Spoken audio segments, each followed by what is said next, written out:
그래놓고 이제 71년에 가면 제3차 경제개발계획. 자, 3차, 4차는 모두 중화학공업 위주가 되는데, 중화학공업 위주니까 어디에다가 집중적으로 많이 세우냐면 공장을 남동 임해 지역에다가 많이 세워요.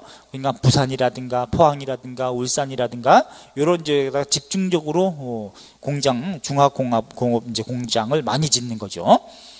그래서 그 경상남북도 지역이 많이 개발이 됐죠. 그래서 이제 경제 개발의 근대화의 혹은 산업화의 혜택을 많이 받던 곳이 그 지역이란 말이야. 그럼 그만큼 다른 지역은 굉장히 지역 차별이 심했던 것이죠. 충청도나 전라도나 강원도나, 강원도가 감사바우라우 뭐 해가지고 이제 되게 어려웠고, 충청도는 조선시대야 거의. 충청도는 전라도 더해 유배지야. 그럴 정도로. 그래서 70년대 80년대 경부고속도로 놓여지는 축이니까 경주 같은 데 가지 않습니까? 그럼 뭐 거의 허접한 차를 타고 가도 막 리무진 타고 가듯이 좀 잔잔하게 가는데, 이런 저기 충청남도 서산 보령보 태안 저 전라남도 해남 이런 데 달리려면 이건 뭐 지도상에 이게 길인겨? 뭐 해가지고 그럴 정도로 아주 길도 안 닦여 있고 뭐 이런 경우가 많았어요. 편도 1차선 가는 길 오는 길 하나씩밖에.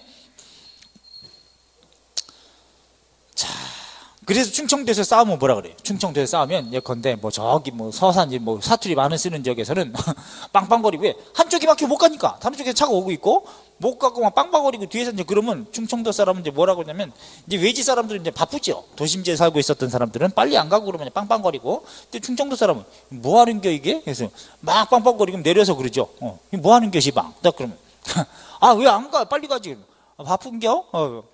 어제 오지 그랬어. 뭐 이제 이렇게 아주 골 때리는, 사람 확 긁는 뭐 그렇다고 하대. 자, 통과하세요. 우스갯소리를 한 얘기예요. 자, 그 다음에 우리 71년대 쭉 또 가시면은 이제 뭐 있니? 3차 경제개발계획 쭉 밑에 가셔서, 자, 71년도에 9번 알아두십시오. 9번 제7대 대통령 선거 때 71년 박정희하고 그 다음에 김대중 후보가 붙었는데, 이거 웬걸? 아까 얘기했듯이 90여만 표 차이밖에 나지 않을 정도로 박정희가 그렇게 몰렸다. 이때 관권선거, 금권선거, 그지? 그 다음에 사상공세, 지역감정체처로 나오고, 얼마를 돈 빌렸다 그랬습니까? 박정희가 맨 처음에 유세장을 찾은 곳이 어디냐? 목포역이에요. 전라남도 목포역을 처음으로 찾습니다. 그럴 정도로 라이벌이었단 말이야, 김대중이. 근데도 불구하고 그런 부정선거를 자행해서 결국은 김대중 대통령, 그 당시 김대중 후보는 교통사고도 당합니다. 그래서 이제 쩔뚝거렸죠. 이렇게 쩔뚝거리고 지팡이 짚고 다니고 막 그랬잖아. 테러죠. 테러. 또 죽이려고도 했고. 그래서 워낙에 김대중 후보는 말빨이 장난 아니었어요. 뭐 머리에도 든 것도 있고. 그래서 김대중 대통령은 목포 상고, 나중에 같은 정권 하에서 바로 뒤에 대통령 됐던 노무현 대통령은 부산 상고. 이 목포 상고하고 부산 상고는 옛날에는 상고가 굉장히 서울대 경제학부처럼 굉장히 똑똑한 사람들 많이 갔습니다. 여기서 전교에서 놀던 분이에요. 두 분이 다. 그러니까 노무현 대통령 같은 경우도 고등학교만 나오고 스스로 공부해가지고 사법시험에 패스하고 판사하고 나중에 인권변호사하고, 그러면 대학교 나와서 도서관에서 겁나게 공부해가지고 시위 데모 참여하지도 않고 혼자 이기적으로 공부해서 사법시험 패스해가지고 판검사하는 애들하고, 고등학교 나와서 혼자서 산사에 들어가서 톡을 해서 혼자 책 펴놓고 혼자 공부해가지고 합격한 사람하고 누가 더 똑똑한 거예요? 누가 더 위대한 거야? 이 사람이 더 위대한 거지, 그치? 근데 지들은 대학 나왔다고 뻐기고 대통령 당선인 신분 앞에서 전 83학번이고요 였다고 얘기는 하고, 일반 평검사들이 잡것들이죠. 스스로 검찰은 개혁 대상이라고 자인한 꼴이지. 다른 정권하에서는 한마디도 못했던 애들이야. 어떤 대통령이 역대 검사장이라든가 고검장이라든가 이런 사람들도 아니고 일반 검사들하고 개별적으로 대화합니까? 그런 예가 있습니까? 대한민국 역사상 없었어요. 그걸 해줬더니 거기서 그 지랄이야, 이 잡것들이. 검찰은 조폭이라고 봐야 돼. 합법적인 조폭이지. 검찰 조직이 스스로 개혁의 대상이죠. 잡놈들이에요. 지들은 뒤에서 het짓거리 비리는 가진 비리 이런 건 다 저지르면서 나쁜 새끼들이죠. 자, 권력의 하수인. 응? 우리나라만 정의의 여신상은 눈을 감고 있어요. 자, 어쨌든 간에 또 열받네. 그래서 이제 이때 김대중 후보가 이렇게 뭐라고 했냐, 아까 얘기했듯이 이번에도 박정희가 되면 히틀러처럼 총독 정치로 갈 것이라고 그렇게 주장을 해줬거든요. 그런데 아닌 게 아니라 이렇게 되고 이제는 정적이 그렇게 막 떠들어대고 그러니까 73년도 김대중 후보를, 이제 이때는 후보는 아니었고 73년도에 김대중을 죽이려고 합니다. 그래서 김대중 납치 사건이 벌어져요. 73년도 도쿄 그랜드 팰리스 호텔 2210호에 묵고 있던 김대중을 이제 반체제 인사로 찍힌 거죠. 그래가지고 중앙정보부 요원들이 비밀리에 가스마치 시켜가지고 납치해. 그래놓고 국내 이제 공해상에서 죽이려고 했던 거야. 공해상에서. 일본 도쿄에서, 자, 여기서 호텔에 묵고 있는 김대중을 딱 납치해서 공해상에서 딱 죽이려고 그랬어요. 근데 떠오르면 안 되잖아. 옛날에 4.19 혁명 당시에 김주열 열사도 떠올라가지고 그게 또 4.19 혁명으로 폭발됐기 때문에 야 이것이 완전히 너 해가지고 영원히 가라앉히려고 이 김대중한테 모든 저것까지 제안 다 했어. 뭐라고? 님자 입만 다물어주면 국무총리하고 뭐 이거 다 시켜주겠어. 뭐 했더니 다 거부합니다. 김대중 싫어 하고서 이제 다 거부하거든. 그래가지고 안 되겠으니까 국외에 가서 이제 막 반체제 활동하고 야당 인사로서 이제 민주화운동하고 그러니까 눈에 까신 거야. 그래서 이제 죽이려고 여기 딱 콘크리트도 좀 부어가지고 영원히 떠오르지 않게 체인 감고 이래서 넣으려고 하는데 와우, 이 미국 애들의 정보망이 장난이 아닙니다. 서울에 미국의 CIA 한국 책임자가 와 있어. 그게 도널드 그레그라고 하는 CIA 한국 책임자가 딱 서울에 주재하고 있었고, 또 주한 미국 대사 필립 하빕을 하고 있습니다. 이 둘이 이 사실을 알아요. 야, 얘네 정보망도 대단하지? 그래가지고 김대중 무조건 살려라. 미국에다가 뭐 연락해가지고 김대중이 납치됐는데 뭐 상황이 이렇고 이런 상황이 안 돼. 청와대 직접 때려. 김대중 죽이면 가만히 있지 않겠다. 이렇게 압력을 넣어요. 깜짝 놀래 청와대가. 아이씨 이거 어찌 알았나 해가지고 야 무전 쳐봐 해가지고 딱 쳤더니 야 넣었냐? 아니야 넣으려고 빼 해갖고 딱 다시 올려. 그래서 쭉 부산으로 와가지고 서울로 동교동 자택으로 가택연금 됩니다. 거기서 기자회견을 김대중 다 얻어 터지고 막 다 얼기설기 막 이런 상태에서 뭐라고 하냐, 저 맞았어요 이렇게 이제 기자회견도 하고 그러는데 오히려 가택연금 돼서 안전했다고 봐. 밖에 못 나오니까. 그래서 김대중 납치 사건. 그래서 김대중 대통령이 된 다음에 일본은 조마조마했어요. 아씨 옛날에 이거 일본도 알고 있었는데, 일본 정보부에서도 알고 있었는데 이것이 막아주지 않고 죽이라고 동조했던 것을 이거 까발리자 그러면 어떡하지? 아이씨 현대사회 이게 반민주 국가로 비민주 국가로 이렇게 인권 유린했던 국가로 찍히면 안 되는데 이거 이슈화시키면 어떡하지? 조마조마했다고. 근데 김대중 대통령이 그 약점을 가지고 있기 때문에 일본에 대해서 큰 소리를 칠 수 있었던 겁니다. 어느 정도는. 자, 그래서 김대중, 일단 김대중은 집안에다가 가둬놓고, 그런 다음에 또 이제 또 하나의 라이벌이 누구였냐? 바로 정적, 제야의 대통령이라고 하는 언론인. 임시정부에서도 김구 선생 밑에서 활동했던, 한국광복군에서도 활동했던 제야의 대통령 장준하 선생. 장준하 선생을 죽여버립니다. 포천 약사봉에 거기에 등산을 가 있는데 거기에 또 스파이가 있었어요. 그래서 거기에서 아마 해머 같은 걸로 친 걸로 국가의문사 진상규명위원회에서 밝혀진 사실이죠. 밝혀진 사실 이전에도 이미 증언에 의하면 다 그렇게 돼 있었습니다. 의문의 실족사로 떨어져 죽었다. 절벽에서. 이렇게 발표했는데 웬걸? 절벽에서 떨어지면요 온 몸에 다른 데 신체에 이 상흔이 남아 있어야 되지 않습니까? 없어. 다른 데는. 근데 여기만 이 머리 부분 측면에만 그것도 두개골이 깨졌는데 이 둥그런 형식으로 이렇게 함몰되어 있습니다. 이건 뭐예요? 망치 같은 해머로 쳐 죽였다는 겁니다. 그 당시에도 다 그렇게 알려져 있었음에도 불구하고 의문사 진상규명위원회에 밝혀지기 이전까지는 뭐라고 했냐? 그러니까 노무현 정권 때 밝혀지기 이전까지 다 의문의 실족사로 추락해서 죽었다. 이렇게 발표했어요. 이게 군사정권의 문제야. 맨날 비리를 저지르고 덮고 왜곡하고 조작하고 날조하고.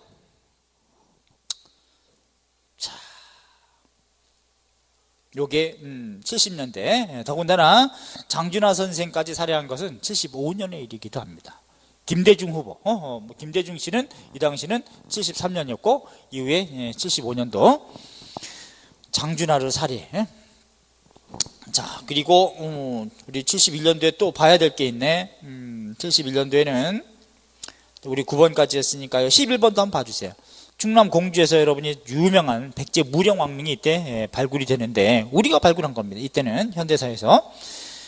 근데 어떤 축적된 경험이 없기 때문에 그냥 하루 만에 삽질로 그냥 다 파헤쳐서 3천여 점이 넘는 그 많은 유물, 더 많은 유물이 있음에도 불구하고 독을 당할까봐 그냥 밤새도록 파가지고 꺼내놓은 거, 무령왕릉이죠. 이건 몇 호분? 7호분이죠. 7호분. 벽돌무덤 잘 알듯이. 자, 그 다음에 박정희가 좀 잘한 게 딱 하나 있다면 13번. 수도권 지역에 그린벨트를 고시해서 개발 제한구역으로 설정했다는 점. 그래서 녹지대를 함부로 파헤치지 못하게 제한했다는, 요거는 박정희가 not bad, 나쁘지 않았다라고 하는 거지, 그치?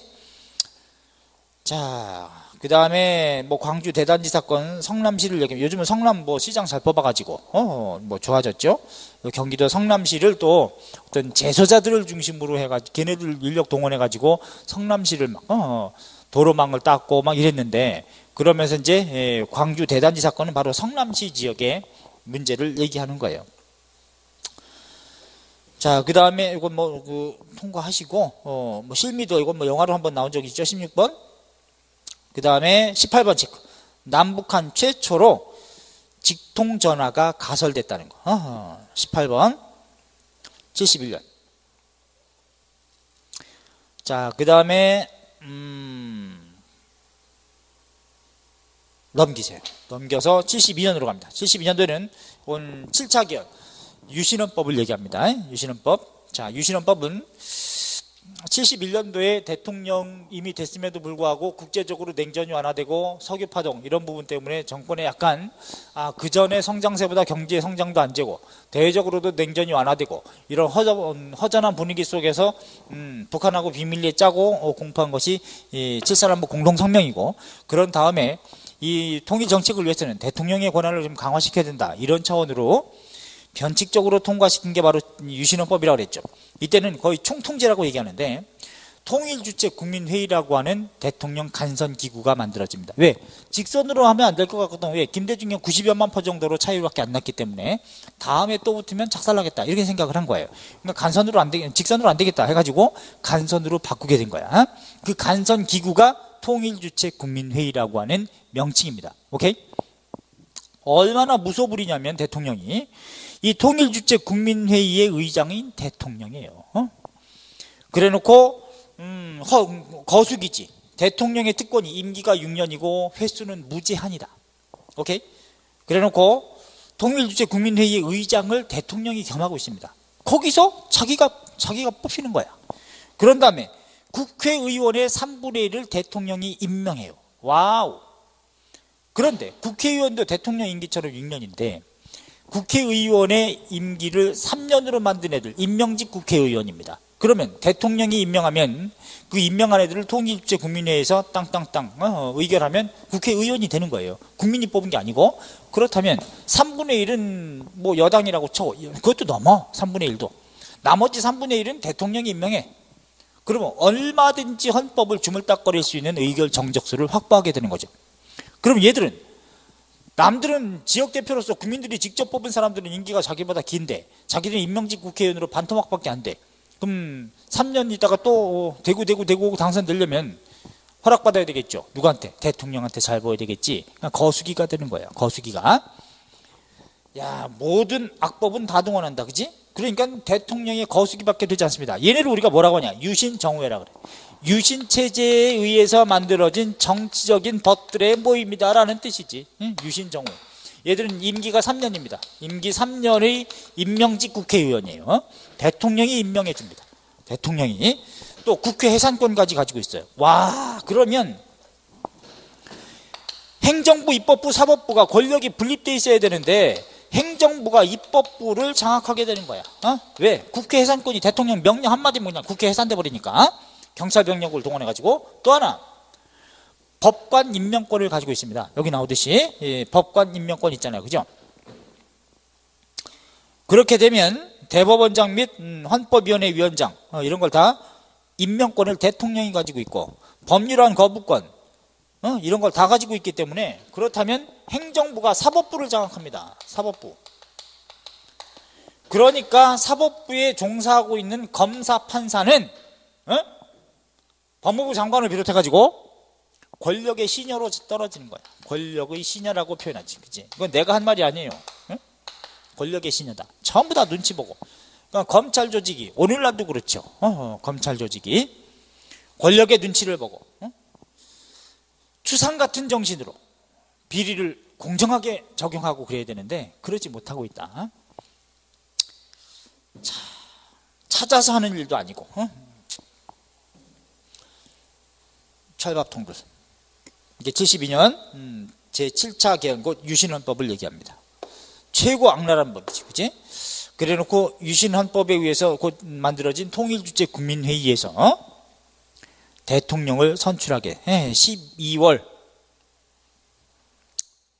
달에 유신헌법 한다고 해놓고 12월 27일 날 이걸 공포하고요. 자, 대통령 선거 박정희를 선출하게 되더라. 통일주체 국민회의에서의 간선제입니다. 이때는요, 박정희 후보 단독으로 나와서 단독으로 선출합니다. 자, 그럼 이제 72년에 의미 있는 사건은 뭐냐? 직지심체 요절이 발견됐다는 걸 문제 내지는 않았으니까 3번 체크까지 7사람부 공동성명 순서상으로 요거 알아두시고, 그 다음에 5번 경제안정과 성장에 관한 긴급명령. 요거는 83조치라고 합니다. 83조치. 이거는 기업들이 자금, 어떤 경제 성장을 위해서 지하자금, 사채시장에서 돈을 많이 빌려가지고 이게 기업의 재정 구조가 굉장히 열악해진 걸 알고, 요건 사채 금리를 동결시켜주는 조치. 정부가 이게 기업을 이제 옹호해 준 거죠. 그러면서 대신 정치자금 받고, 이게 바로 기업 사채 동결 조치입니다. 아니, 그러면 일반 국민들이 진 빚은 왜 안 갚아줘?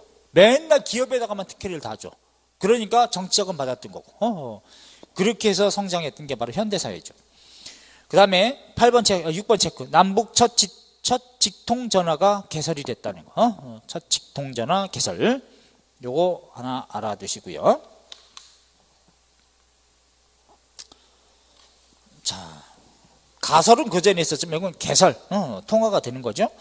그런 다음에 또 10번 유신을 선포하고 개혁을 선포하고 10월 17일 날 국회를 해산하고 전국에 비상기업령을 선포합니다. 이거 아주 알아둬야 돼. 꼭. 그래놓고 유신헌법을 공포한 게 12월 27일. 자, 그 다음에 이제 73년에 있었던 일은 보시면 73년에 유신정오회라는 애들이 좀 이제 창립이 되는 거고, 자, 4번 주 베트남 국군이 철수가 완료됐다. 자, 베트남 파병은 65년부터 73년까지라는 거.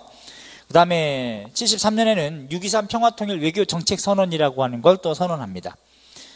평화통일 외교정책의 토일이 아니고, 그래서 남북한 유엔 동시 가입하자고 제안을 해요. 자, 제안은 이때지만 가입이 된 건 언제냐? 91년 9월입니다. 9월 17일 날 이때 가입이 된 거고, 이것은 제안이에요.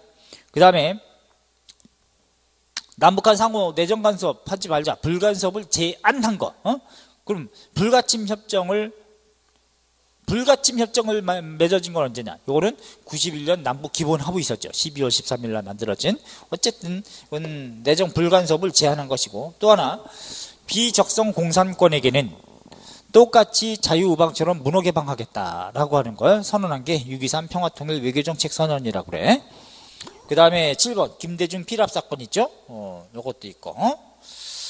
자, 그 다음에 장준하 선생 10번 이렇게 유신헌법을 비판하면서 헌법 개정 청원운동본부를 만들어가지고 이렇게 장준하, 백기환, 이 백기환 선생은 지금도 살아있었어요. 살아있습니다. 그래서 제야 인사를 중심으로 유신독재 체제, 유신헌법을 비방하니까 결국 이제 눈엣가시가 되죠. 눈엣가시는 항상 어떻게 했다? 정적은 제거하더라. 그래서 75년도에 장준하 선생도 의문의 실족사를 가장해서 결국은 죽인 살인을 하는 거죠.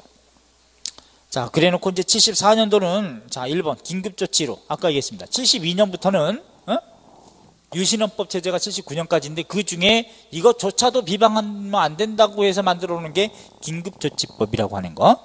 워낙에 구호체제가 강했기 때문에 75년도에 구호체제까지 되면서 그것이 79년까지도 계속 이어지더라. 유신독재 끝날 때까지. 그래서 긴급조치 1호 74년이다. 이거 좀 알아두시고, 그런 다음에 74년도에는 6번도 8.15 광복절 기념식장에서 이 문세광이라고 하는 뭐 조청년으로 알려져 있는데 지금도 그건 다 사건이 명확하게 다 진실이 규명된 것 같지는 않습니다. 방송에서도 논란이 있었죠. 근데 문세광이 이 경축 기념식장에 들어와가지고, 들어오는 것도 문제, 어떻게 들어왔는지. 박정희를 저격한다고 총을 쏘았는데 박정희는 단상에서 이제 엎드려가지고 연단에 맞고, 그 다음에 옆에 있는 왼쪽에 있었던, 단상 왼쪽에 있었던 유경수라고 하는 박정희의 부인이 거기서 총탄에 맞아가지고 그 자리에서 숨을 거둬요. 그 총알도 문세광이 쏜 총이냐 아니면 경호원이 쏜 총이냐, 이것도 이제 뭐 논란의 여지가 있습니다. 있는데 어쨌든 그걸 여러분한테 묻진 않잖아요. 자, 그래서 요거는 74년도에 이런 일이 또 벌어졌고, 7번 서울 지하철 1호선도 개통되는 거. 이게 74년이구나. 자, 그리고 유신독재에 대한 반대투쟁의 데모가 아주 격화되기도 하면서 의미 있는 게 있습니다. 11번 체크하세요. 동아일보 기자들을 중심으로 해가지고, 또 동아일보에 몸담고 있는 언론인들 중심으로 해서 자유언론 실천선언이라고 하는 선언문을 발표합니다. 그래서 유신독재 체제에서는 워낙에 언론 탄압도 심하고 재갈도 물리고 검열하고 막 이랬기 때문에, 그래서 이걸 비판한 선언문이 바로 자유언론 실천선언이라고 하는 선언문을 발표하는데 200여 명의 기자 및 언론인, 출판인 이런 사람들이 다 해직당해요. 요것 때문에 요거 하나 알아두시기 바랍니다. 그래 놓고 이제 75년도가 되면은 제2차 인민혁명당 사건을 조작 발표합니다. 4번이요. 4번 제2차 인민혁명당 사건을 조작 발표하더라. 75년도. 그래서 75년도 4월 9일 날, 왜냐면 또 74년도도 있었고 74년도에 민청학령 사건이라고 하는 게 또 있는데 그건 통과하고, 이 제2차 인민혁명당 사건은 1차가 이미 있었죠. 언제 있었어요? 64년도 8월 달에 제1차 인민혁명당 사건을 조작 발표했었죠. 그러면서 얘네들이 다시 재건해가지고 제2차 인민혁명당을 만들어가지고 또 국가 체제를 뒤집어 엎으려고 했다. 맨날 그게 타령이야. 중앙정보부에서 발표하는 것은. 그래가지고 무려 그때는요, 대법원까지 가서 사상범으로 몰아가지고, 그 사상범인데도 불구하고 뭐 살인하고 이런 게 아니죠. 우리랑 생각이 다르다라는 차원에서 사상범으로 몰아가지고 국가보안법으로 걸어가지고 대법원 확정 판결, 사형을 언고합니다. 사형을 언고한 뒤에, 그러면 사형을 선고를 했어도요, 이런 사상범은 뭐 나중에 한 10년 정도 뭐 깜방에 갇혀놓은 다음에 그거 지나면 뭐 무기징역으로 감형시키고, 그런 다음에 조금 더 있다가 풀어주고, 이게 관례야. 그렇게 해서도 사실 안 되지만, 그런데도 불구하고 그렇게 하지 않고 대법원 확정 판결 나고 24시간이 되기 전, 하루가 지나기 전 18시간 만에 사형을 집행해버립니다. 그래서 스위스 국제법학회에서는 뭐라고 지정했느냐, 75년 4월 9일을 국제사법사상 암흑의 날로 지정을 했어요. 아예. 그러니까 전 세계 사법 공부하고 있는 학도들은, 법학자들은 모두 이 날을 다 알고 있는 겁니다. 대한민국이라고 하는 나라에서는 야, 이런 경우에도 하루가 지나지 않아서 사형을 집행해버렸다. 이게 국제사법사상 암흑의 날로 지정된 그날입니다. 75년 4월 9일. 이게 유신체제예요. 자, 그러니까 4월 8일 날부터 9일 사이에 사법사상 암흑의 날로 지정이 됐다. 이렇게 잡아놓으시고, 제2차 인민혁명당 사건, 이거 다 조작입니다. 그래서 23명을 구속하고 무기징역에서 15년형으로 살렸다가 나머지 또 8명은 사형으로 집행해버려. 18시간 만에 그냥 24시간 이내에 죽여버리더라. 자, 그리고 8번 긴급조치 구호. 이 긴급조치 구호는 워낙에 강력해서 유신헌법을 비방해도 안 되고 반대해도 안 되고 개정 주장을 해서도 안 되고, 야 이건 미친 거지. 모든 국민한테 재갈을 물린 거죠. 또한 체제를 비판해도 안 돼요. 그래서 실제로 누가 걸렸냐, 막걸리 먹다가 신사한탄한 사람도 걸립니다. 아유 나라 꼬라지, 바로 걸려. 그 다음에 누구도 걸렸냐, 버스 기사인데 버스 운전하다 그때는 뭐 겁나게 버스가 안내양까지 있고 막 아주 많은 버스거든, 콩나물. 그러니까 이제 막히고 그러면 아유 이게 뭐야 이거.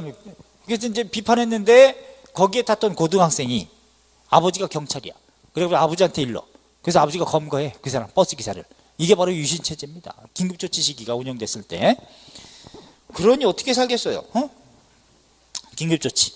그런 다음에 장준하 사례 11번 장준하 선생을 의문의 실족사로 위장시키고 살인한 다음에 이런 일이 벌어졌다. 그래놓고 이제 76년 넘겨보세요. 자, 여기서 봐줘야 될 게 있습니다. 2번 있어요.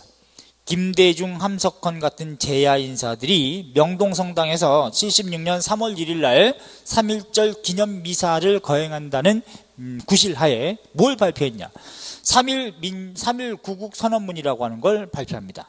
유신체제를 비판하는 내용에 아주, 이거는 3.1 민주구국선언 아주 중요합니다. 이걸 명동선언이라고 그래. 혹은 명동사건이라고도 하고 명동선언이라고 합니다. 아주 중요해. 요거 자, 기습적으로 이런 걸 발표한 것이고요. 자, 그런 다음에 또 이제 어떤 경찰직이라든가 군무원 쪽에서 좀 나올 수 있는 게 7번. 북한군이 판문점에서 도끼 만행 사건이라 그래가지고 76년 8월 18일 날 미군 있죠?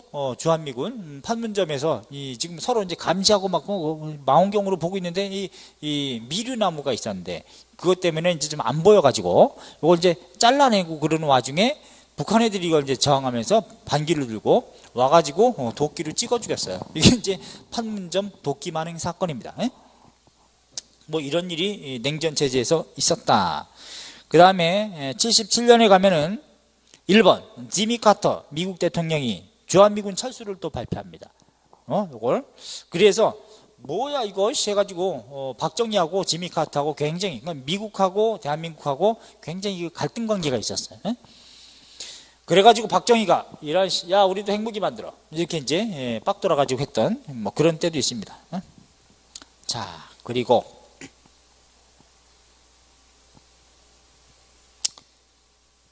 8번 수출 100억 달러 달성. 77년이구나. 100억 달러를 달성한 시점이 바로 77년. 이렇게 알아두시고요. 그 다음에 이제 78년 넘어갑니다. 유신체제 끄트머리죠. 78년에 가면은 다시 또 박정희의 대통령 선거는 언제 있게 됩니까? 72년부터는 이제 6년씩이었으니까 그러면 다시 78년도에 대통령 선거가 또 있겠죠. 이때는 다른 후보, 야당의 대통령 후보는 아예 입후보를 하지 않습니다. 왜? 어차피 통일주체 국민회의에서 거수기로 박정희만 뽑을 건데 내가 뭘 어떤 명분을 만들어주기 위해서 거길 가느냐 해가지고 야당은 아예 안 가. 그러니까 78년도에 박정희 단독으로 되는 겁니다. 자, 제9대 대통령 선거에서 박정희 후보가 단독으로 등록하고 박정희가 단독으로 등록했으니까 당연히 선출되겠죠. 2578명의 통일주체 국민회의의 대의원 중 2577표가 찬성하는, 이건 전 세계 역사상 이렇게 독재하는 경우는 없지. 거의 일당 독재처럼. 자, 그러면 이제 78년에 의미 있는 거는 2번 보세요. 2번에 제2의 3.1 민주구국선언이라고 하는 게, 이건 우리가 3.1 민주구국선언, 제2의 3.1 민주구국선언이기도 하고, 윤보선 같은 이런 사람들이 이제 앞에서나 잘하듯이. 자, 그리고 의미 있는 게 또 5번 있습니다. 약 402명의 재야 인사와 어떤 재야 단체들이 중심이 돼가지고 3.1 민주국민선언을 발표해. 민주국민선언. 이건 국민에다가 동그라미 하세요. 민주구국선언은 76년이고요. 민주국민선언은 78년입니다. 요거 같이 헷갈리겠죠? 자, 이렇게 잡아두시고. 그 다음에 79년도에는 또 의미 있는 게 있습니다. 예컨대 민주주의와 민족 통일을 위한 국민연합, 이런 건 뭐 시험에 나오진 않았지만은 통과하십시다. 자, 5번 발표하세요. 5번 YH 여성 노동자들의 노동운동, 이게 이건 봐야 돼. 유신체제에 막을 내리게 되는 79년이 되면요. 79년이 되면 특히 78년하고 9년 사이에 제2차 석유 파동이 생겨. 국제적으로. 요때 대외적으로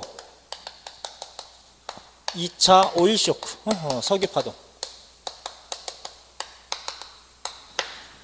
또 경제 성장이 또 그러다 보니까 둔화되겠지, 그치? 성장이 그 이전보다는 둔화되는 이런 분위기 속에서 국민들도 이제 저항이 좀 심하고 체제 비판도 많고. 근데 79년도에 맨 처음에 YH 무역 사건이라는 게 촉발됩니다. 무역 사건. 이거는 여성 노동자들의 장용호라고 하는 회사 회장의 이니셜이에요. YH라는 용호 무역회사의 YH 무역 사건. 그 무역회사에 몸담고 있던 여성 노동자들이, 이게 가발 회사였거든요. 60년대에 전 세계 선풍적인 인기를 끌었던 이게 가발 회사인데 8월부터 해가지고, 그런데 이게 계속 이제 가발 산업이 시들해지는 거죠. 그 전보다 성장세가. 더군다나 우리나라 기업들끼리 제살깎기 했기 때문에 서로 가격을 낮추고 가격 낮추는 걸 경쟁적으로 해가지고 이제 경쟁력 없어진 거야. 뭐 특허를 낸 것도 아니고 그 당시에는. 그래서 79년 8월부터 이제는 이게 한 5,000명이 넘는 그런 사원을 거느리고 있었던 회사입니다. 근데 이게 이제 78년 정도가 되면, 79년 정도 요정 되면 이제는 다 잘라서 한 4,500명 정도, 요 정도밖에 남아있지 않았었어요. 그런데 이거를 임금을 이제 다운시키고 임금 인상을 안 하고 이러니까 이제 잘 안 돌아갈 거니까 이 직장 폐쇄하겠다 이렇게 내걸어. 그러니까 여기 노동자들은 졸지의 생존의 위협을 느끼게 되겠죠. 자기네들이 잘못한 것도 아닌데. 그래가지고 이건 반대한다 해가지고 반대한다고 데모를 하니까 이런 해가지고 이 직장 폐쇄한다 해가지고 아예 폐업 신고를 한다 그래. 그래놓고 여기서 데모하는 사람들한테 물, 전기 다 단수시키고 심지어는 경찰 병력을 동원을 시켜요. 경찰력을 투입시켜 데모 못하게 막아. 그래가지고 이 사람들이 쫓겨나가지고 어디로 가냐면 신민당 당사에 갑니다. 그때 야당 총재는 신민당 총재가 김영삼이었거든요. 그래서 신민당 농성을 해.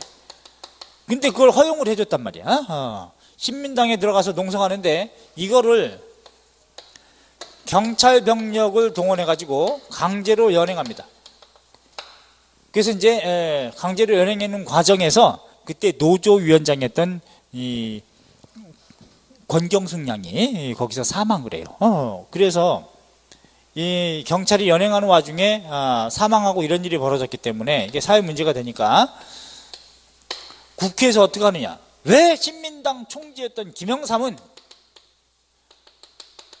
이런 노동자들의 불법 노조 활동, 노동운동을 허용했느냐 해가지고, 여기 사실 야당 당사까지 경찰 병력을 동원하는 것도 문제가 큰데, 그래서 김영삼을 국회에서 제명시켜.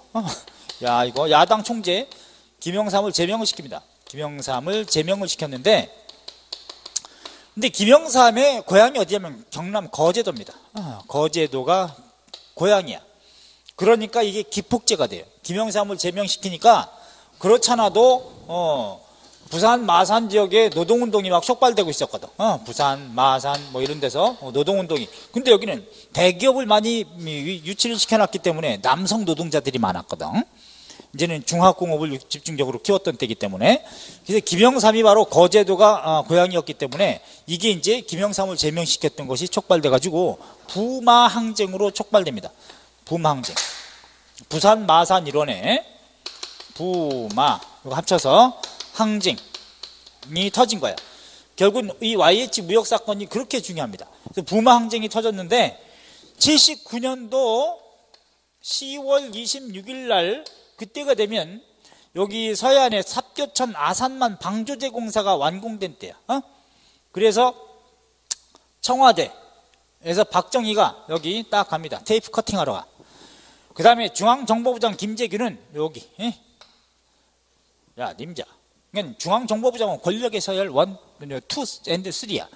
투는 예컨대 뭐 중앙정보부장이든 경호실장이든 둘 중에 하나 뭐 왔다 갔다 하는데, 그래서 경호실장은 대통령 따라다녀야 되니까 박정희하고 경호실장 차지철하고 들어온 여기가, 그래놓고 중앙정보부장 김재규는 항상 노동운동 탄압하고 막 이랬던 게 이제 정보 수집하려고 했던 게 중앙정보부장이니까 여기를 또 갔다가 와서 저녁 6시 반경에 청와대 근처 궁정동 안가 비밀 아지트입니다. 여러 군데가 있어요. 거기에 회식하기로 다 잡아놨습니다. 회식하는 자리에 딱 모였는데 그 회식을 또 만드는 것도 누구냐면 김재규입니다. 김재규.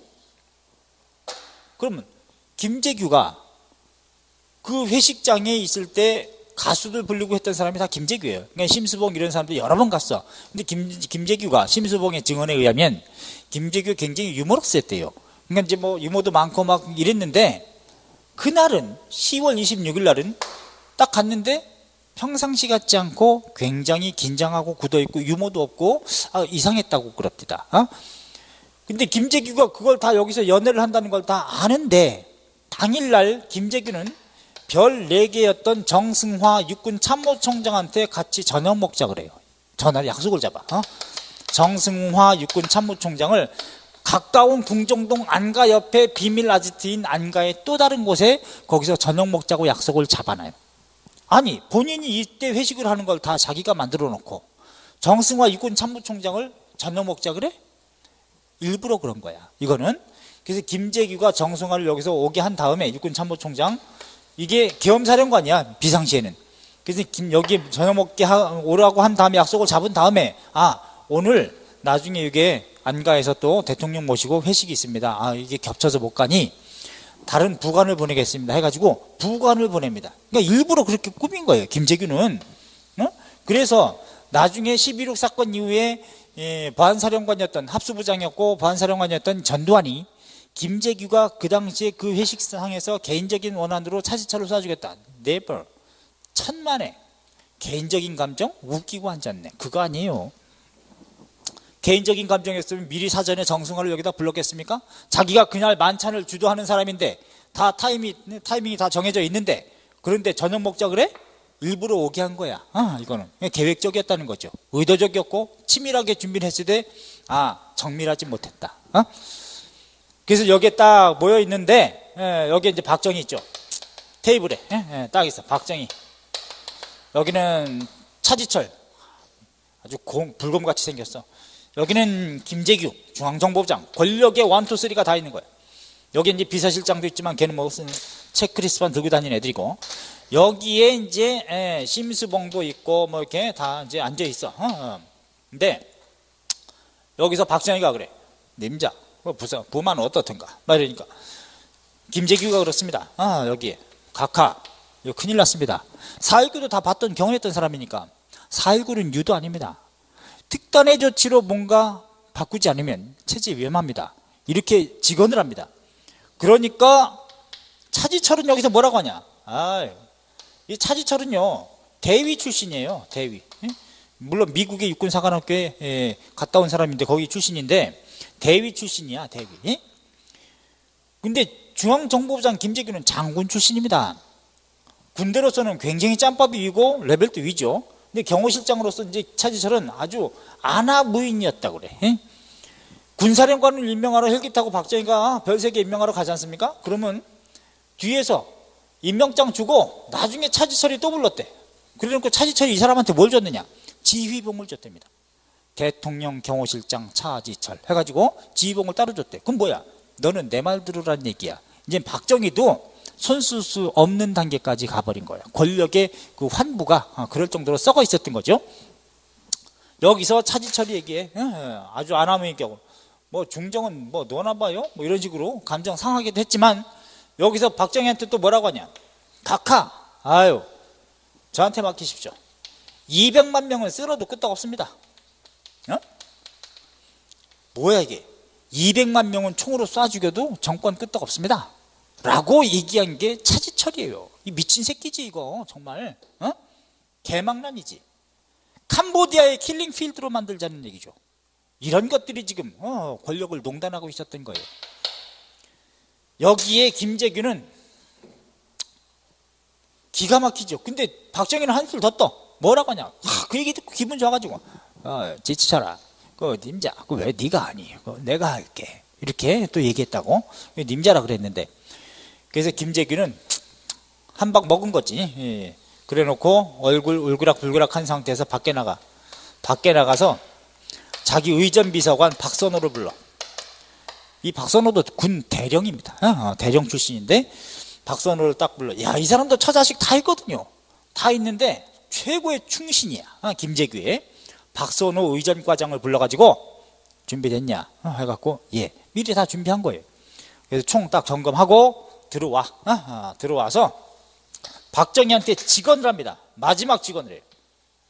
술 먹는데 뭐라고 하냐면, 각하 정치 똑바로 하시죠. 딱 그래. 분위기 쏴하지. 님자 뭐라고 했냐. 저런 버러지 같은 새끼가 있으니까 정치 개판 아닙니까? 라고 얘기해. 와우. 응? 그래 놓고 차지철 빵 뒤져. 여기서 바로 죽진 않아. 총 맞고 잽싸게 화장실, 방에 화장실이 딸려 있으니까 여기를 쳤는데 쫓아가서 죽여요. 죽이고 그 다음에 박정희를 향해서 총을 쏩니다. 처음에 가슴에 맞아요. 팍 피튀지. 심수봉 옆에 쓰러져. 근데 각하 괜찮으세요? 했는데 박정희 마지막 한 말은 난 괜찮아 딱 했거든. 김재규 가까이 가서 머리에다가 다시 확인 사살합니다. 그래서 절명해요. 박정희. 자, 그럼 김재규가 이걸 단독으로 한 일이냐? 아니라 그랬죠. 김재규는 12.6 사건을 일으키기 전에, 바로 얼마 전에 미국에 갔다 옵니다. 미국에 누구를 만나? 미국의 중앙정보부 CIA 책임자를 만납니다. CIA 국장을 만나요. 그래 놓고 온다. 그때 CIA 국장과 내통한 게 뭐냐? 당신은 영어가 좀 서투니까 당신 최측근의 영어 교사 겸 해가지고 좀 붙여주겠다 해가지고 굉장히 친밀하게 김재규한테 영어 교사 격으로 붙여줘. 한국 사람 중에서 존이라고, 존천 뭐 이런 사람 이제 붙여주는데, 그런데 갔다 와서 전개한 일이 이런 일이기 때문에 이 사람은 지금 대한민국 일국의 중앙정보부장입니다. 미국의 CIA 국장이라고 보면 그 라인끼리는 굉장히 내밀한 관계가 왔다 갔다 해요. 이렇게. 근데 이걸 단독으로 했다? 이런 정황도 있는데 전혀 그럴 리가 없습니다. 이건 무슨 감정적으로 여기서 그냥 기분 나쁘다고 쏴 죽여? 그건 아니지. 그치? 아주 그거는 사건을 호도시키기 위한, 김재규한테 그냥 다 몰기 위한 구조적인 문제에서 접근을 해야 돼요. 그래서 김재규는 이미 다 어느 정도 미국과는 좀 어느 정도 라인이 좀 왔다 갔다 했던 게 아니냐, 이렇게 정황상으로 그렇게 보입니다. 김재규. 그래 놓고 딱 밖으로 나와서 박선호가 이제 의전과장 차를 준비해 놓고 그래 놓고 딱 타는데, 본인도 대통령 최고 총애했던 친구인데 이 대통령을 자기가 자기 손으로 죽인 일이 있으니까 이게 있을 수 있는 일이 아니었잖아요. 좀 당황스러웠겠죠. 그래가지고 뭐 외투도 거치지 못한 상태로 당황스럽게 나왔대. 나와가지고 박선호가 운전을 하면서 딱 탔는데, 여기에 야 총장님 오시자 해가지고 정승화 참모총장을 딱 데리고, 그리고 갑니다. 차 안에서 이제 얘기하는 거죠. 아니 무슨 일인가 이게 총소리가 하니까 김재규는 각하가 유고다. 유고라니 뭔 일이 당했다는 얘기죠. 유고라고 하니까 왜 이런 일이 유고라고 딱 했는데, 가면서 이 사람은 이제 육군 참모총장을 자기 편으로 만들려고 했던 거죠. 그래서 이제 비상시에는 계엄사령관이기 때문에 딱 가는 길에 박선호 의전과장이 그랬대. 어디로 갈까요? 딱 했는데 둘 중에 하나 갈림길이, 하나는 여기 육군본부, 여긴 육군 참모총장의 집무실이죠. 근데 약간의 경찰병력밖에 없는 거예요. 여기 군병력 중에 뭐 전투병력이 항상 상시하는 게 아니기 때문에. 하나는 수도방위사령부, 수방사. 여기가 아주 전투병력이 딱 포진하고 있는데 탱크도 있고. 사실은 이 사람은 여기로 갈 줄 알고 확인하기 위해서 물어본 거예요. 박선호는. 그래서 수방사로 가야 되겠지 하고서 이제 물어본 거죠. 확인 차원에. 자, 어디로 갈까 했더니 김재규가 여기서 당황을 한 거죠. 순간적으로 6번으로 가. 딱 그런 거야. 6번으로 가서 정승화와 결합해가지고 군을 지휘하려고, 지휘계통을 장악하려고 했던 겁니다. 그래서 딱 이제 6번으로 가라고 했는데 여기서 의아했대잖아. 박선호 의정과장이 이거 수방사로 가야 되는 거 아닌가? 이 생각을 했는데 이게 6번으로 가라고 하는 바람에 결국은 여기로 가는 바람에 이게 혁명이냐 아니면 반역이냐 갈림길이 바로 여기였다고 우리가 사가들은 얘기합니다. 여기였다. 여기로 갔어야 되는데. 자, 그래놓고 육군본부에 머무르는 상태에서 잠깐 뭐 가득 찼으니까 잠깐 쉬었다가 마저 이 얘기를 해드릴게요. 12.6이라고 하는 사건에 대해서 잠깐 쉬었다 갑니다.